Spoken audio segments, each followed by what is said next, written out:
Welcome to Monument to Movement's SpeakEasy Conversation series and our official kickoff to season 2. I'm Neysa Page-Lieberman, recovering from laryngitis, so please bear with me, and co-founder of Monuments to Movements along with Jane Sachs. We are thrilled for today's focus, reproductive justice and public art. While I'm going over a little bit of housekeeping, please feel free to go ahead and check out the prompt that we had up at the beginning, and that is now in chat. And you can start posting your answers in chat now if you want. Our prompt is that we're asking you to consider who your community is in 1 to 3 words approximately. Community can be a place, history, culture, spirit, identity, or really however you want to define it. This will be connected to a second prompt later in the program. So go ahead and enter your answers into chat now, or you probably have maybe 10 minutes or so to do it. In our work to shift the conversation around why, how, and who gets monumentalized, we invite your participation in addressing these questions. Most of us have not seen the story of our community monumentalized in a public space. And that's why we do this exercise, to give ourselves permission to imagine this and to enact it.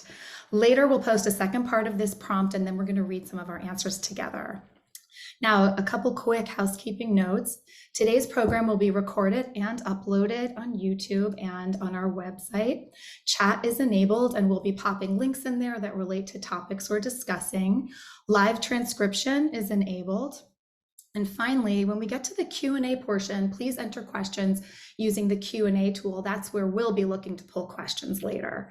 So if this is your introduction to Monuments to Movements, M2M is an international organization that envisions, develops, and commissions public artwork that monumentalizes movement making and collective action. We offer a new vision and an evolving process that is not just inclusive of the world's diversity, but also paradigm shifting, feminist, and centered in restorative justice.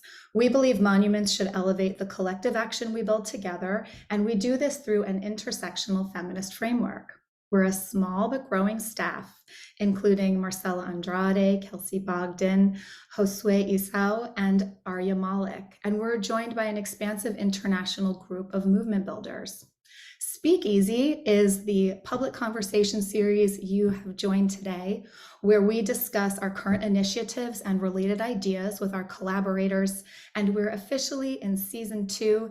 If you haven't seen our exciting season 2 lineup, grab the link that we're going to put in chat, which is Monuments to Movements /SpeakEasy, where you can view and register for future programs. You'll also find on that same page on our website a link to last season's highlight reel, where you can catch up on 5 episodes in under 10 minutes. What a great deal. Watch that reel. Kelsey spun that together so beautifully, and it just gives you the essence and the spirit and the excitement of all the topics we discussed last year.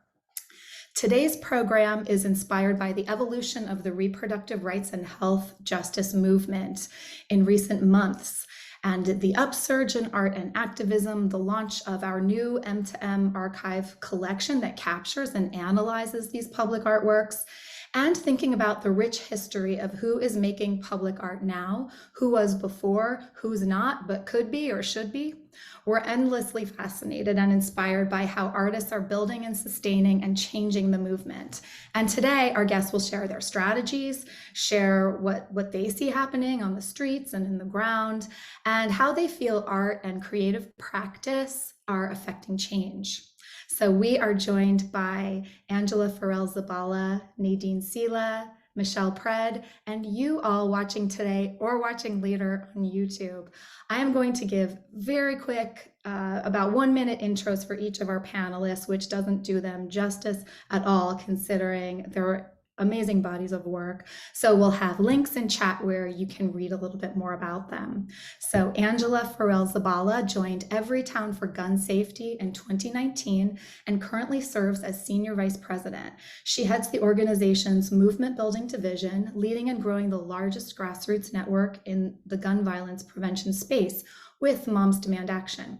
In her former role as National Director of Strategic Partnerships for Planned Parenthood Federation of America and the Planned Parenthood Action Fund, Angela ensured strategic alignment across the progressive movement with particular focus on immigrant rights, economic justice, racial justice, voting rights, and gun violence prevention. She worked to make sure that the real lived experiences and needs of communities of color, particularly Black women and girls, were centered in the strategies that the organization moved forward.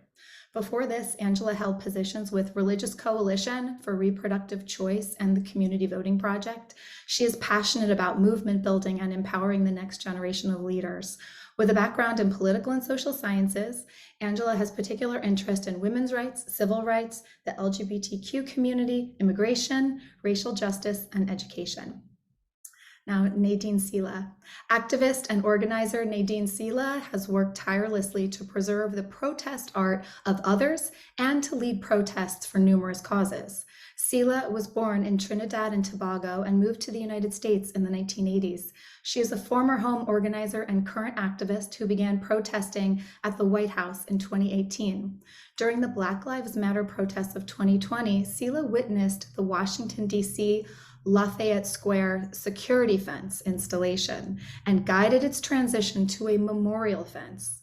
She became a self-appointed guardian and the curator of what is now known as the Black Lives Matter Memorial Fence.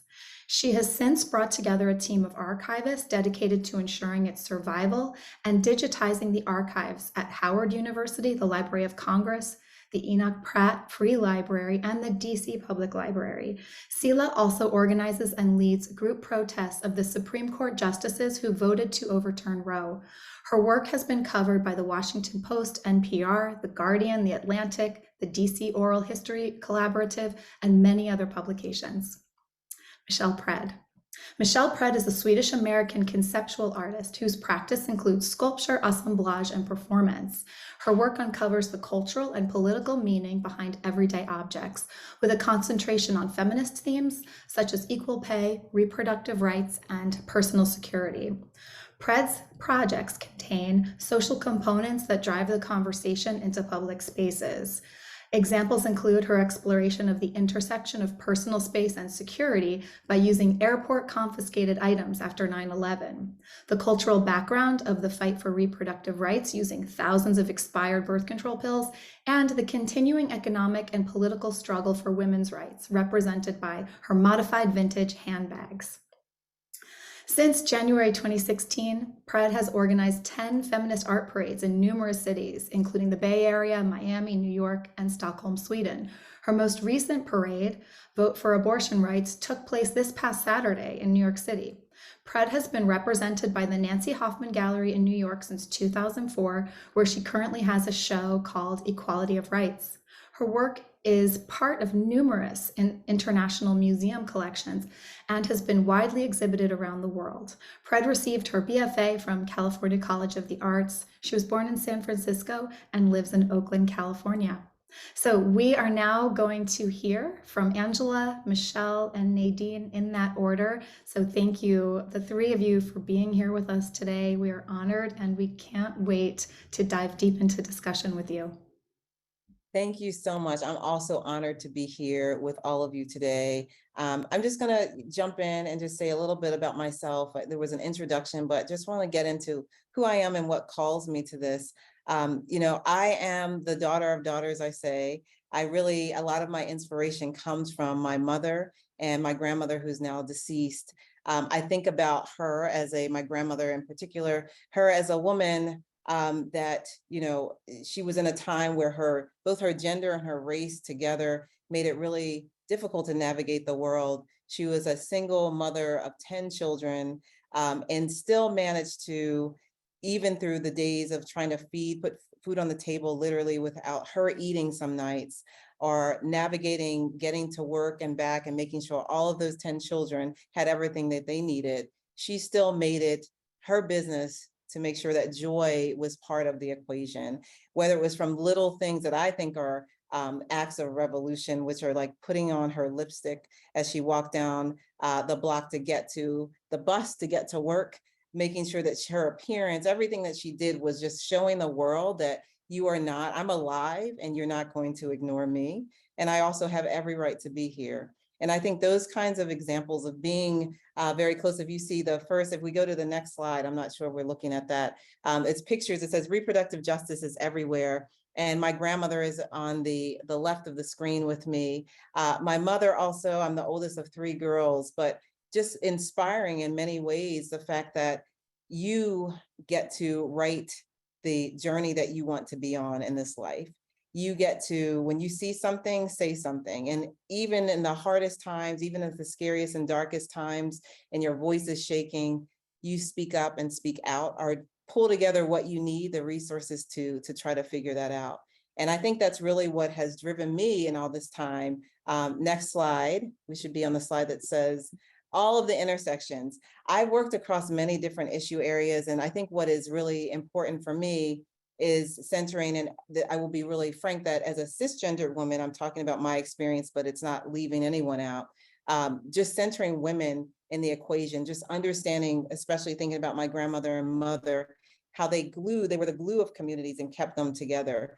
And really making sure in every issue that I work in that I'm thinking about the glue to communities, because a lot of these issues, when we think about immigration, we think about civil rights, we think about LGBTQI rights, gun violence prevention, which I do right now, and of course, reproductive health rights and justice, that there are communities that need to be kept together through all of these things. And this is going to be, all these issues are going to be things that are in my lifetime going to continue. My children will probably be wrestling with some of these things, but really important to think about the intersections, thinking about laws and systems versus the communities and culture, and how those things coming together are the ways that we're going to enact change. Because a law alone is not going to solve for cultural issues, behavioral issues, and ways that we approach things like, for instance, gun violence that I work on now, and how art and culture and community keeps these things alive in perpetuity, so that we ensure that our children's children have what they need. And my last slide, I just want to talk a little bit about the fact that I do this and come to do this work every day, particularly things like gun violence and thinking about abortion rights, because of my foundation in building community and making sure that this is a journey that I am aware that is a constant journey of healing also, because for everything that you put out, you don't want to be depleted. So in order for us to sustain these movements and make sure that we're continuing, that we are finding ways of connecting back into community expression, and healing is really important. Keeping ourselves fresh, educating on new ways to approach things. Our resistance is really important. And this will, again, make sure that we are building really sustainable movements. So I want to invite the other folks, the panelists, to introduce themselves, and really inspired and excited about the conversation we're going to have today. So looking forward to it. Hi, I'm Nadine Seiler. I came here. Are we seeing the video? Yes, we are. Okay. So this is me in my usual. I came to this accidentally, and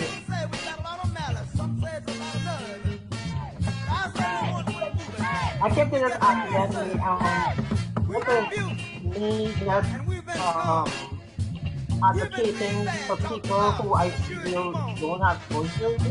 And as I was saying earlier, I just find myself in places I don't necessarily go expecting to be there or to advocate for anybody. But when I see something, I just find myself stepping up and speaking on behalf of other people. It seems that that is just my natural instinct to, if somebody needs help, I will just speak up for them. So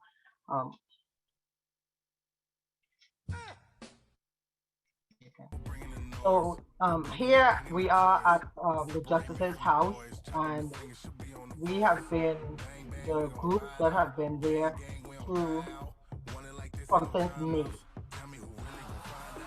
And we feel that it's an intersectional fight, and that these justices are using their personal beliefs to dictate to the rest of the country, and we don't think that is right. And we decided that we would like to be the people who are bringing a light to this. I apologize.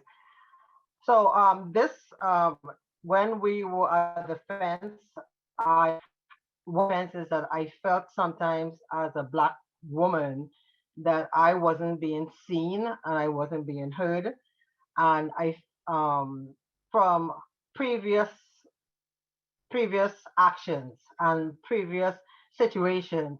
So this we were at the fence, and this person, her name is Lori Arbiter, and she had the sign that says listen to Black women and see Black women, and I felt that this particular message was very important to me, especially with the fist in the background that says fight. We did not set out to have this image, but now that I look at it and see that the fight is in the background, that's exactly what I do. I keep fighting, and even though sometimes I feel I need to stay home and say it's all about me, I know that it's not about me. I'm part of a community, and I have to just keep fighting for people. But within the fight, I feel that as a Black woman, sometimes I need to be heard and I need to be seen more than I am. The next slide. Okay. Okay. So this happened. This is my phone, and this happened the night of when the leak broke. My phone had been giving me its use before, but we were planning to go to SCOTUS, and the reception was really bad, and I was so angry. I was so angry that the fact that these justices felt that they could take away our reproductive rights and our bodily autonomy. I slammed the phone and broke the phone that very night that the leak occurred, and I had to end up getting a phone the very next day. So this is just a visual representation of how angry I got that night, knowing that this was going to be something that was going to be coming down the pike. And okay, so the next slide. I'm not good at this. I apologize. This is not my fourth. This is the first time I'm actually doing a presentation like this. So this is me. So once the decision broke out and when the decision was leaked, I was at the SCOTUS basically every night. We decided among ourselves informally that there should be a presence at SCOTUS, and I took the night shift. So I usually got there around 10 and I stayed until 1 o'clock in the morning.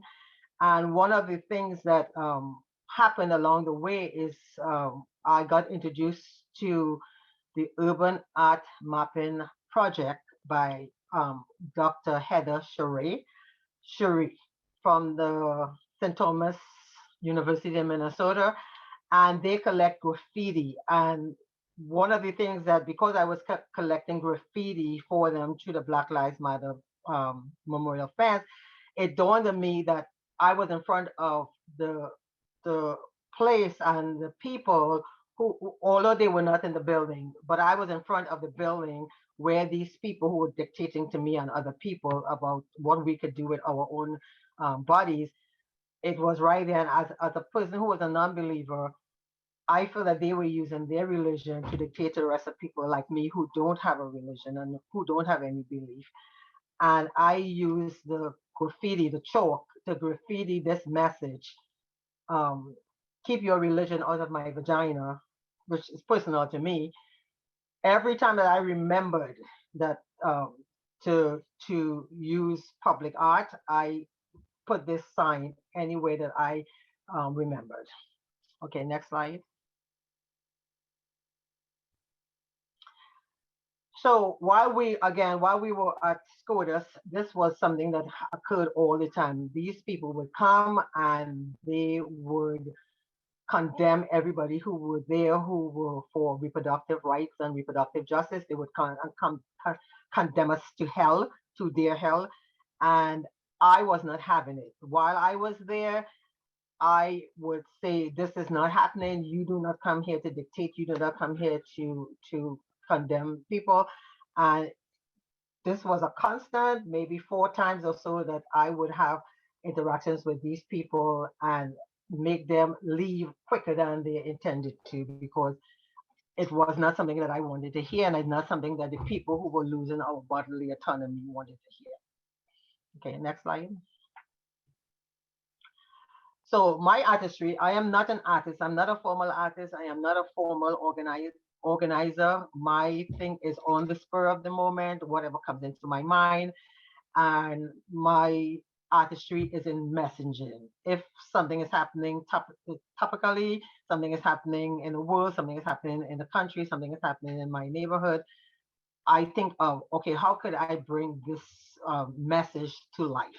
And this was one of the occasions where a leader was complaining that he doesn't agree that people should be looking at quotas as illegitimate, and I decided to create an image that brought it to life. Next image. So this collage is of the 6 Scottish judges who are responsible for wanting to take away, for taking away our bodily autonomy, and these are representing the people who I protest with, our Rise DC and Downright Impolite. These are members of that group, and we have been to all 6 justices' houses, and we had this one sign that we took to each address so that they know that we were there and they know that we weren't taking this sitting down. And that's me. I'm sorry, I'm not very good at this.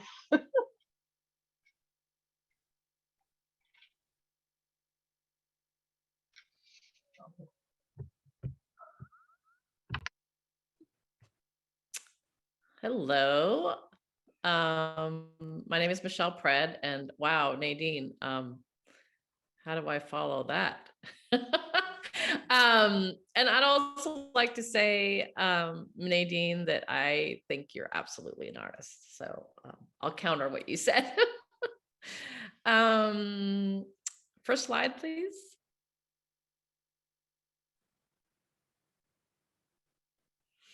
So I'm based in Oakland, California, but I've also traveled numerous times since the election of Trump to DC to protest. And I use my art as protest in many different ways, but being out in the public eye, I think, is one of the most important forms of artwork and public art. It's, I think, very key. It is makes it available to everyone, and I think art is a right that everyone should be able to experience and get exposed to. So public art is a key element of the work I do. And here is the inauguration day of Donald Trump, and I decided I wanted to participate in the protests.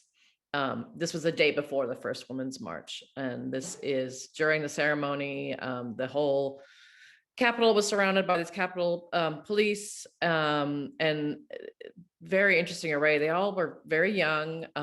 You could see in the background all sort of very attractive looking police. It was interesting. I mean, they almost looked like models. I thought it was an interesting presentation, and I have been making riot shields with feminist text on them. So I'm carrying one of my riot shields and sort of countering their presence with a riot shield that said, my body, my business. I've included a lot of different feminist text on them, but that is one that I used that day. Next slide.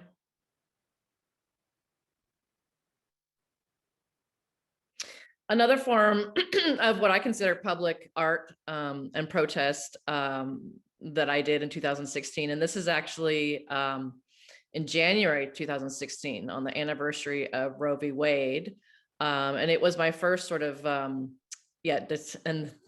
note that it says Trump for president. That's where I send this to. there was 15 candidates in January at that time, and I decided to make a statement to all the candidates. I've been using the slogan, "My body, my business," for quite some time for abortion rights. And I decided to flip that a little bit and make t-shirts that said "Her body, her business." Mostly male candidates. Of course, we we know that Hillary was one of the candidates at the time, and I decided to send them each a t-shirt, and I packaged it up in a clear envelope. So everyone that would touch this envelope in the post office and everywhere else would get exposed to this message. And I'm sure it, arrived at Trump's office and got tossed right away. But it was a way of this is another way of public art. And I didn't hear back from Trump. However, Hillary's communications team did get back to me and thanked me for the t-shirt. I later, before the 2016 election, sent these same t-shirts to all 100 senators. I heard back from several, including Mitch McConnell, who sent it back, and with a letter from his lawyer stating that they weren't allowed to receive gifts. Anyway, next slide, please.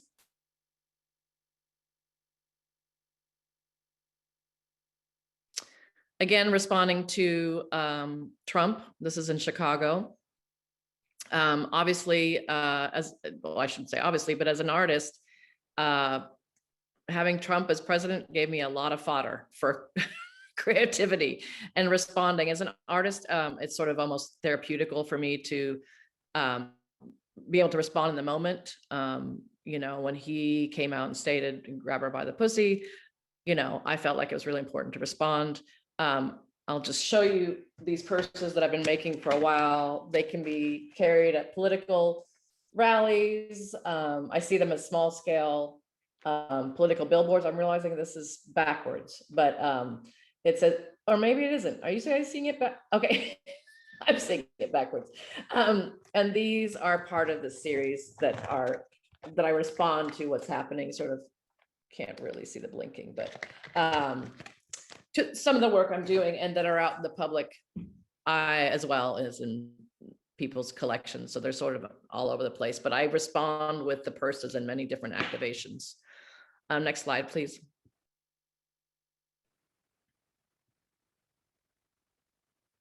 So another form of public art that I think is also a great way to send out messages is through billboards. And I've been doing that for quite some time. This is in St. Louis. Now, of course, we know that abortion is illegal in Missouri. And it's I think one of the most important forms of public art, because this is a way that you can reach thousands of people, especially on freeways. I've done numerous fundraisers for these to get these up and send strong messages across the country. And I really think it's one of the most democratic ways of putting up public art, because on this freeway here in St. Louis, I think it received 600,000 views a week. So it's a impactful way of sending messages. And I've done these in Houston and Dallas and Oakland and many cities. And I wanted to mention that I have one of these shows going up next week. I organize in response to the SCOTUS announcement this spring. I felt the urge to respond. And I've organized and curated a billboard exhibition with 9 artists. And they're all, most of them are in states where abortion is now illegal. I hate to even say those words out loud. So they're going to be in Arizona and Texas, in Louisiana.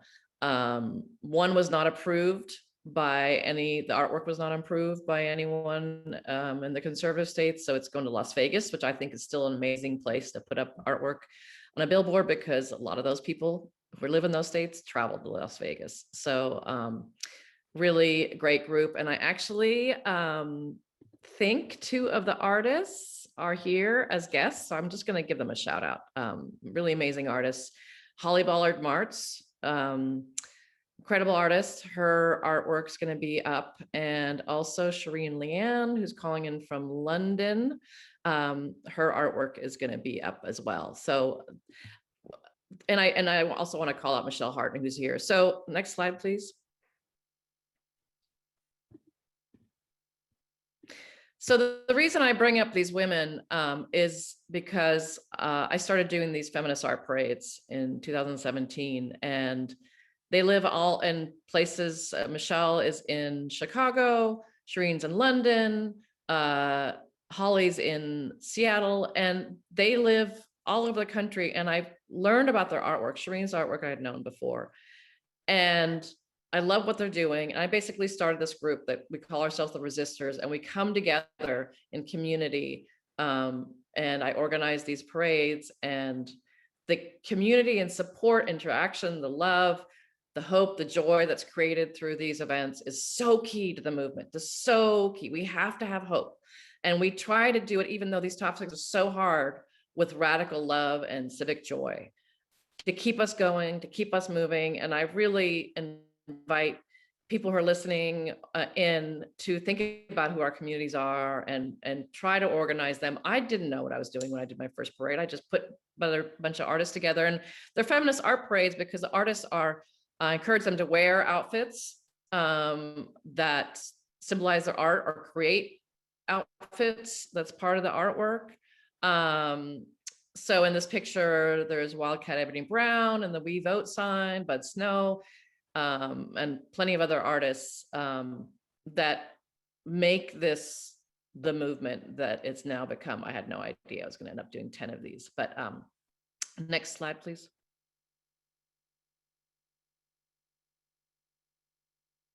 And here is the most recent version, which was called Vote for Abortion Rights. This took place last weekend in Washington Square Park, started in Washington Square Park, and we walked to my show in that's in Chelsea. And I again want to shout out some of the artists that are represented here, that are in the Billboard show, the Vote for Reproductive Rights posters, is Lena Wolf, the amazing flags, one of which will be actually on a billboard by Shireen Leanne. I'm wearing an abortion dress. And as you can see, a lot of the artists are wearing or carrying their artwork. Again, collective joy is so key to this movement. We have to work together during all these really, really challenging times. So, you know, find your people and do the work, you know, in any way possible. Nadine, you just started hitting the streets, and I just love it. Love it. Next slide. And this is just a little clip from the parade. They don't really give a damn about life. They just don't want a woman to control her body or have the right to choose. But next slide. And I'm just including here a piece from my current show, Equality of Rights. These are abortion pills that I have made out of resin, and I've made them at 1.5 times the normal size, so they won't be mixed up with real abortion pills. And one of the ways I've been responding to the abortion bans is by making a lot of the purses, but also making different size sculptures and collages with abortion pills to focus on what we can do moving forward. They're still available, though not legally, but you can still get them via mail and online pharmacies in states where it's banned. Now, it's not legal to do. I'm not necessarily promoting something illegal, but they are shipped. There's a Plan C is one of the online pharmacies, and they can ship them from outside of the country. So it's actually still possible to receive the pills and have an abortion at home. So part of the work I do with my artwork is disseminating this kind of information about abortion pills. And that's my presentation. Thank you.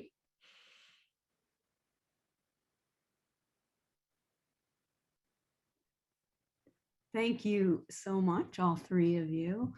really a fascinating kind of weaving of really different strategies and different ways of working and different whys of working. And I can't thank you enough. So we're going to jump into the conversation, but before that, I'm just going to read some of the responses from the first prompt and just ask Kelsey if she can rescreen and reshare the first prompt about how you define your community. Some of the responses are like from Nadine, who said people without voices. Another was Black women who celebrate joy and beauty. Another was inappropriate warrior women, loving queer queens, immigrants who straddle worlds, people who truthfully see each other. So these are ways that different people are defining their community, and you can see that that defining the community really is linked to what form or way that the monument might take place, but also in what all of you are saying is, how do we form the community that we're choosing to be part of? Another one is women, everybody, everywhere. And Michele said everybody. So then we have a second prompt. Now that you have worked on defining your community, we want you to describe what a monument to your community might be. And if you can put that in the chat, and Neysa will be reading those later. It can include location, medium, representation, and really try to keep it spare, like 3 to 5 words. And as we continue our conversation, keep adding your responses in the chat. So I want to just jump right into having a conversation with the 3 of you and everybody else who, as we said in the 60s, is tuning in. I don't know if anybody uses that phrase anymore, but I want to talk about, you each have come to activism and actually define it in different ways. And you've spoken about it. One of you has discussed being raised and trained in activism. Another mentioned being an accidental activist. Another explained this role as being the glue in a community. And I think what I'm really interested in is asking you, how have your own lived experiences impacted your creativity and activist work? And then why reproductive justice and health justice? Because it's not just abortion rights, right? But it's really like, what have you all experienced that keeps delving or really encouraging you to delve into the way that that you're engaged in practices and how you redefine it? And maybe we can start with you, Angela. Unmuting, even after all this time, is always a struggle. Thank you, Jane. So, this is a really good question. In some ways, I think that it was born into me. My mom named me after Angela Davis, so I feel like there was some responsibility in that, even before I knew what that responsibility was. But I think with every moment that I kind of live my fullest life, and I'm a person that's very observant and very really tuned into other people. I did not grow up with a lot of money. And at the same time, I did not realize how little we had because of the way my parents, both of them, particularly looking at my mother and also my grandmother, who I raised earlier as being really influential, kind of lived in exactly what Michele said, in the audacity to have joy. I think about the fact that when I grew up my mom moved me from Philadelphia and my sisters to Columbia, Maryland, this planned community. And really she moved us there because she wanted to make sure we had access to the schools and everything else and setting our path off right. And I remember even in that planned community, feeling like a real difference between like have and have not. Sometimes with folks. And I do recall us driving on our Saturday morning errands. I think my mom was going to take us somewhere to put some stuff on layaway. That's how we rolled back then. And as we were walking down, not walking down the street, we were driving down the street, we saw a woman walking down the street. And this in this planned suburban community, it was very strange to see people walking down the side of a road. It was an unpaved road. I remember at the time, kind of like there was not like an actual sidewalk. So she was kind of on the side with a gravelly part, dust kicking up as she's walking, and she's holding several grocery bags. And my mom, as we're kind of coming, we see her from the distance, as my mom is driving up to this woman. She kind of looks in the rearview mirror, and it's myself and my two sisters in the back seat. And she says, look, as women, we've got to look out for each other. And this woman is no different than me. And we're going to, just so you're not alarmed, we're going to pull up and see if she needs anything, which was radical to me, you know, just instead of observing, like looking out the window and seeing or knowing that there's an issue happening in your community. My mom didn't have to come up with a strategy or pull the right people together. She just jumped into action, and that action, and could be very simple, was I'm going to check on this person, which was like wild to me at the time. She pulled up to the woman and offered her a ride. The woman got in, and my mom and this woman, the woman was a Costa Rican immigrant, and they became fast friends, and she could barely speak English. My mom knew no Spanish, but somehow they were connected. And that was just like, it's fused into my head as I think about Jane, like experiences that made me think like just the littlest things I could do could be helpful. I also am a woman who's had an abortion before. When I think about reproductive rights and justice, not only have I had an abortion and was able to actually make that decision for myself, go uninterrupted to a health center, be taken care of with full support. I was lucky to have all that. I also, on the other side of that, later in life, use artificial reproductive technology to have my last two children. So I realized the importance of reproductive health rights and justice in many ways, including not just abortion access, but the right to actually have your children and bear them into a world that is safe. And it's exactly why I got into gun violence prevention as well. It's a list of other things, but I don't want to ramble on. I want other folks to be able to answer this, but those are some experiences that make me like think I can stand up and do, even if it feels like a small step, move something that's going to help pull others together and create a wall of resistance or push and make the change that we want to see. Thank you, Angela. I don't think we described that as rambling.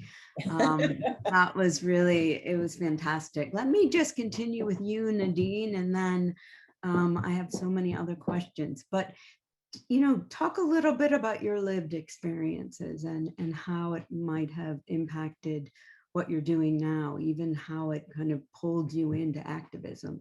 And then, you know, why reproductive rights right now? So my lived experience has been one of silence. The silence in my background has been have had really, really negative adverse effects. So I have found myself, I guess it's probably in my nature, but also because I know that the silence have had negative effects in my personal family and the decisions that I made. I think somewhere along the line, my nature, and I made a conscious decision that I should stand up and I should speak for others who can't speak for themselves. So that's my lived experience. My lived experience is like silence has caused so much negativity in my life. And I know that so many other people are silent now for many reasons. And now that I can speak, I have decided to speak for them. Now, as I said, I am the accidental everything. I am the accidental activist. I am the accidental curator. I'm the accidental archivist. I haven't set out to do anything. It just, you know, I go somewhere, I hear something, it attracts me, and I stay. I am a home organizer, so I think part of it, my nature is putting stuff in order and helping people put stuff in order. So initially, when I first started, we were advocating for democracy back in 2018. And then in 2020, I was advocating for racial equity and equality at the fence. And now that this fight, the reproductive fight, came about because, again, these justices are using their belief to dictate to others. I just seamlessly moved in and went. And while I was there, not intending to go there and be there, because I actually said to myself, I am not making this offense. I am not taking any of this art. I am not doing anything. But because that's my nature, and because I saw that there are people who would come up and say, thank you for being here. I can't be here, but I am so glad that you are. I just naturally stayed. And, from from May, and now we're in October, I am there. So the art for me, like the messenger, my art is messenger. Like I would hear something, somebody would be speaking, something is happening. I would make a t-shirt, or I would make a sign that speaks to whatever is going on at the time. And people would see me wearing a t-shirt, and they would come up and engage me in conversation. And that to me is my artistic practice, and how I operate. Okay. Well, I mean, thank goodness for your fight against silence and your nature. And as an accidental activist, I hope you accidentally keep doing what you're doing as fiercely and as loudly.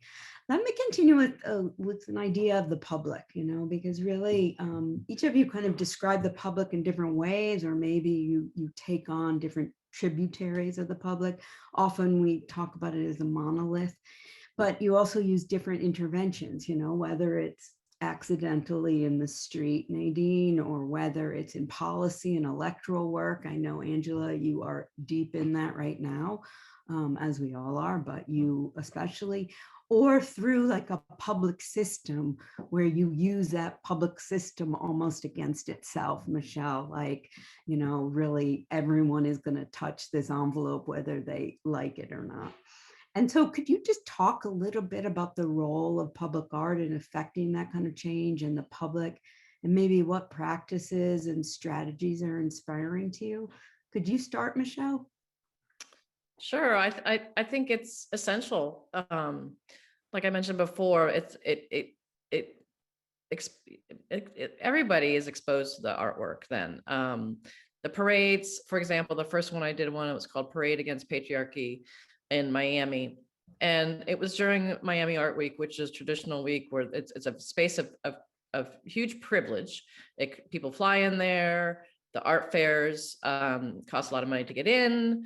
Artwork is very expensive. So these huge privileged spaces, and galleries and museums even are, because it costs maybe $25 or $50 to get into a museum. So to me, it's key to present artwork on the streets for, as I mentioned before, everybody. And so to have this work in the public eye, where you think about who was, I'm using Miami as an example. Who was there? Who are we presenting to? Who was our audience? Our audience was the hotel workers, the Lyft drivers, the construction workers. These are all people we walk by, the people working security at the fairs. That's who I'm really interested in sending messages to.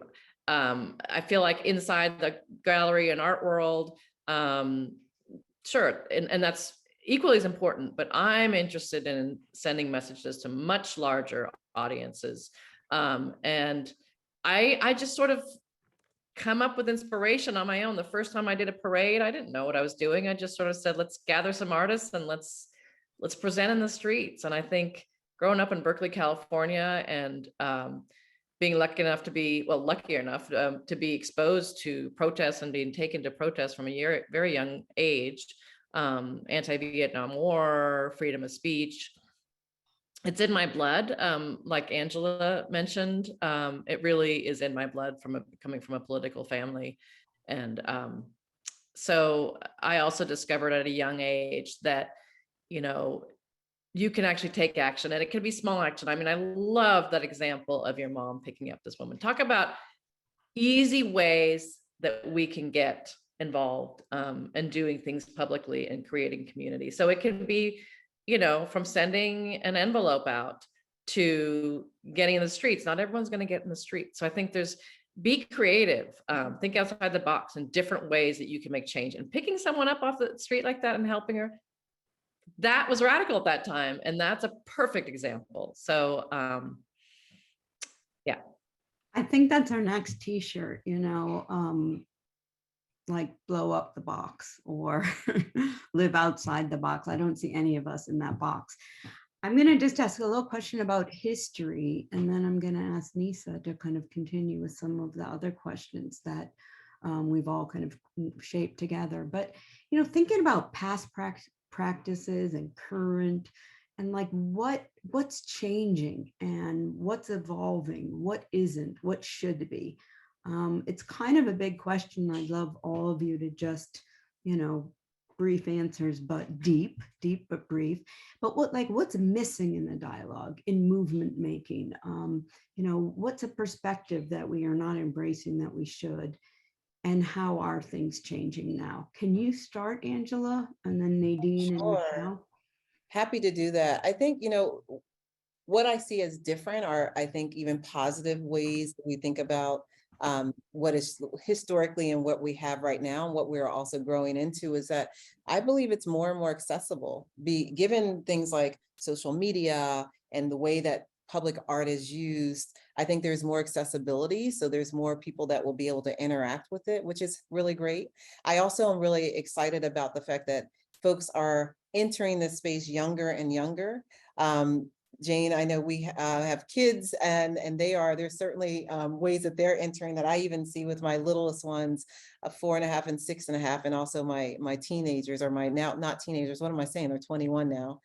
Always babies in my head, but seeing them younger and younger, deciding not only to see what's in front of us, what challenges are that they face, what they want to unstick or unrig, but also just being super creative about ways that they're doing that. I think there's also creates interesting intersection between public and private art. When I say private, I think more about ways that an individual might express themselves. And sometimes that's for public consumption, sometimes not.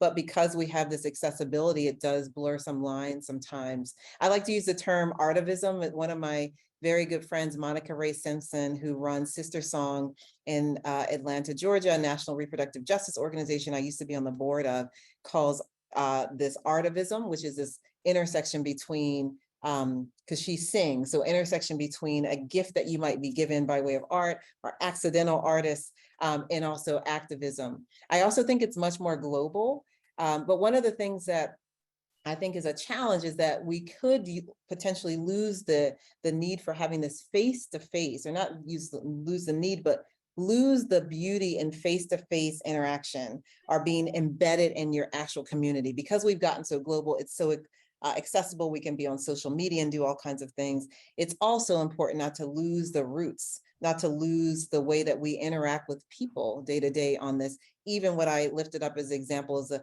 Costa Rican immigrant that my mom brought into her car. Those things I fear are not necessarily being honored in the way that they could be. And so I don't want to lose that. But those are the ways that I see the shifts and some of the challenges.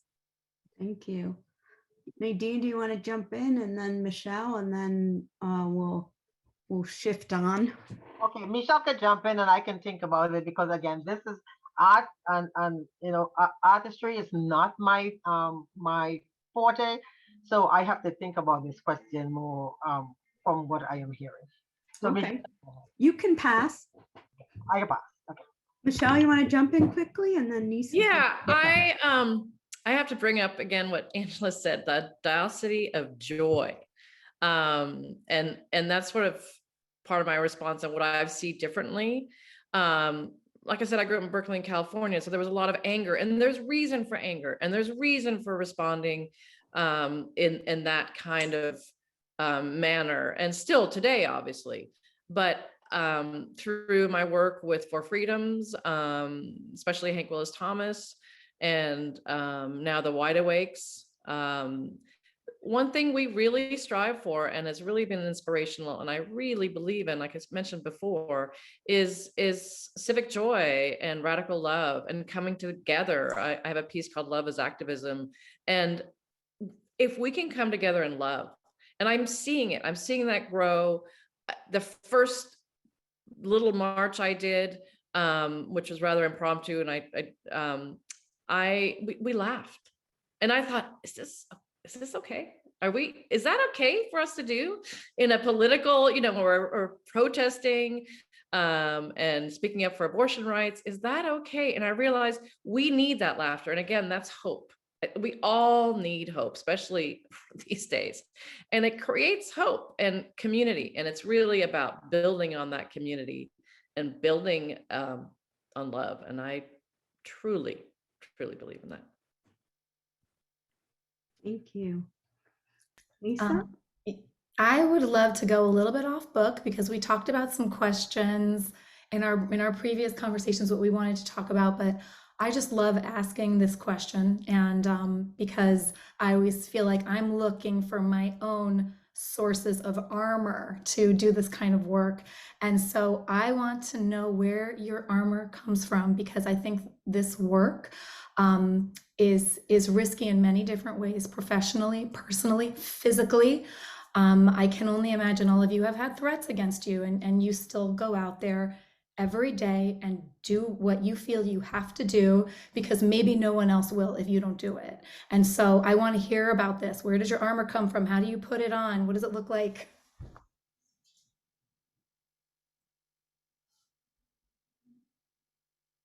Nadine, since you skipped the last question, do you want to go first? Where does my armor come from?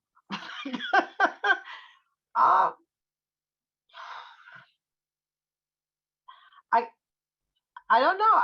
I think I feel like I just have an obligation. As I said, sometimes I'm home and I just don't feel like doing anything. I feel depressed. I feel dispirited. But I know, like, somebody would inbox me or somebody would send a message and they would say, no, thank you for being out there. And I feel this obligation, this sense of obligation that, okay, I have the energy to do it. I have the time to do it. That, okay, I should be out there because other people can't for whatever reasons. They're not physically able to do it. They're not mentally able to do it. So because I have the time and because I have the energy right now, I just say, okay, now I go out and I say I'm going to go for probably an hour, and then I end up spending 5 hours, or I spend 10 hours. And I just I feel this obligation. I don't know where it comes from. I don't know why I have it, but I always think of Harriet Tubman. She is my inspiration because I always say that she didn't have the clothing that I have. She didn't have the transportation that I have, but yet she went out there and she did it for to bring her family and other people. She didn't have the luxuries that I had, and if she was able to go back 5 times or 7 times, what is my excuse? So that's my armor. That if Harriet Tubman could do it in the situation that she was in, not having proper clothing, not having proper shoes, not having proper, the fancy technology that we have in socks and jackets and all this stuff. If she can do it, I can do it. So my armor is just that I have this sense of obligation. These people sacrifice for me to be able to have the life that I live right now. So I feel that I should be there for other people who don't have the opportunity to be out there. And that's it for me. As I said, I go out probably thinking that I'm going to spend an hour, and then I spend much more time. And it's just that I know that there are people out there who are voiceless. And my thing is knowing that one time when I first came to this country that I couldn't speak for myself. And I wasn't hearing anybody speak for me. So I go out there and I shout, and I hope that the people who need to hear me can hear me somehow. So that's my motivation. That's my armor. I just go out there for those people. I just have to say something, Nadine, you're such an inspiration. You're hearing your passion. I just have to put that out there because I'm so inspired by your I said earlier, sometimes I feel like if like right now in this particular case, I don't have the intellectual capacity to talk about art and stuff. So I feel like, I shouldn't be on this panel. But for me, it is just that I just know how I felt when I was silent and when I couldn't speak. And not even that I wanted to be silent, but it's just that I couldn't speak because of my circumstances, as I came as an immigrant who decided I'm coming to America or bust. And I know so many other people who have come that way. I happened to get on a plane. I didn't walk across the border, but other people walked across the border. But they are no different to me. They just came by a different route. And I know how I felt, and I know all the stuff that I had to go through, and that I went through. So, and I know that I couldn't speak at the time. So now that I can speak, I just feel this obligation to speak for people. So, Thank you so much for that. We have a bunch of answers coming in to the second prompt that I would love to share. Kelsey, can you screen share the second prompt just to remind everyone, because you can still enter answers into chat. So describe a monument to your community. So after you've identified your community, what would that monument to your community look like? And we've led with medium, location, content, texture. But of course, as we would hope and expect, people are expanding this well beyond. And so some of the answers that have come in, queer 1980s New York City club scene, a space of light, a boisterous family reunion, blog for the voices of the voiceless, Stonewall Inn, walls with memories of joy and pain, gathering place in times of strife, murals that interact with community, and joy and resistance. So thank you so much for participating in this exercise with us. It's one of our favorite things to do with new communities and audiences like this, just to give ourselves the practice to exercise those muscles of knowing that we have the agency to monumentalize our own stories. So we are, as always, running out of time. I am going to read one of our questions from Q&A. I wish we could get to more, but here is a good one. So I think that the question is asking is if we could imagine how the work we're doing now, arts and activism on the streets, this brave, fearless work, if you could imagine it into something else in the future, how would you want to see it change? How would you want to see it grow? What could future practices look like? So if anybody could jump in on that one.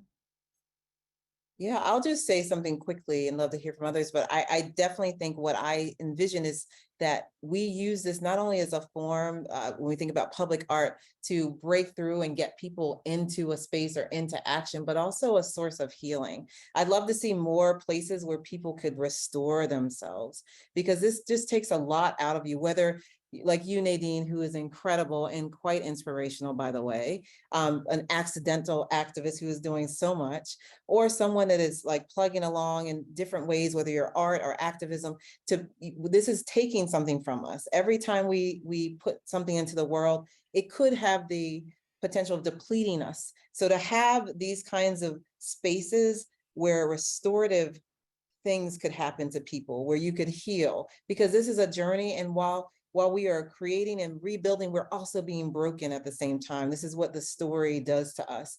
And we're getting it set up for our next generation. So I would love, if I think about my children, I want them to have places they can plug in. We go to the airport, you charge your phone. Can I please get charged? Can we please be ready and resilient and ready for the next set of fights that we have to jump into? I was busy responding to the chat. Is a question of what we'd like to see as a monument? Well, how would you like to see arts and activism develop in the future, or what's maybe missing that you'd like to see evolve? You know, I agree with Angela, and I want to just shout out Pamela Council, who's done an amazing monument that was temporary up in Times Square. I think that's, if you don't know her work, Angela, please check it out. Pamela It's in our Council. archive. It was one of the first pieces we added to the M2M archive.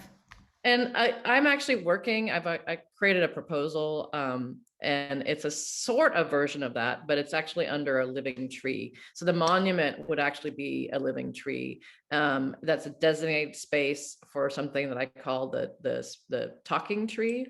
And it's a place where there's chairs set up underneath, and the shade from the tree creates protection, comfort, and set up conversations with for civic discourse with people maybe from opposing political beliefs or ideals, and having a safe space that's curated for these discussions, but also a healing tree. Trees are very healing in nature, and as we're losing a lot of trees because of climate emergency, so that's actually a proposal that I've created and something I'd like to see happen in different cities. And it's not a huge cost. If it's not something that has to be built or has to be made out of bronze, and you know, it's like it could be designated and it could spread into many cities. You know, there could be one in Central Park. In New York, I'd like to see one in Oakland, California, under an oak tree, because we're Oakland. Well, you know, look, I've seen it all over the continent, you know, in Uganda and in Darfur and South Africa, and, you know, this idea of gathering under a tree, often it's where you find the medicine people and the kind of spiritual guides. And so I think it's a great idea, and the idea that it could be for civic engagement that would be public as well as more intimate. I want to thank you all. This is really a wonderful way to kind of be in this day of the January 6th hearings, of the election, of God knows what the Supreme Court's going to do next, and even just looking at a world, a kind of a cruel and difficult world for so many. And of course, we are the lucky ones, and we all feel it. And I thank you for recharging yourself in whatever ways you need to. I want to ask you to fill out the survey that will pop up at the end of our talk. We really, really need your feedback. We really want to know how this work is of value to you, how it could be improved, things you think about, things you think we should read, or people we should invite.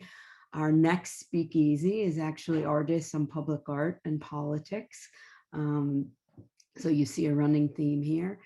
And again, it's on November 1st, and that is right before the midterms. It's at 1 p.m. Eastern and 12 Central, and it includes, again, a fearless group, the Guerrilla Girls, Marissa Moran John, and Hank Willis Thomas, and really talking about how artists are getting into policy and politics and the public systems of deciding how we will represent ourselves and what kind of choices we'll make. So I also want to tell you that we are having in collaboration, there's an in-person program in partnership next week with 21C Museum Hotel and the ACLU, and featuring Michele. Hartney's Unplanned Parenthood Project. It's going to be a participatory event with sewing circles and conversation, and really the kind of participatory ways we can figure out some of our next steps. It's on Thursday, the 20th at 5:30 Central Standard Time. It's free and open to the public, but there's also a link to RSVP, which you must, and that is in the chat as well. And again, I can't thank you all enough for taking this time to really talk about and reflect on the work, which is often the last thing we do, if at all, because we're doing the work. And I just want to thank you again. Hopefully Kansas City people will turn out, and I hope that you will share this conversation far and wide. And thank you. Thank you again. Thank you so much, everyone. This has been such a joy. We're just so grateful and excited that you all joined us. I just feel like I'm on cloud nine. I'm vibrating. So it was wonderful to be in conversation with you.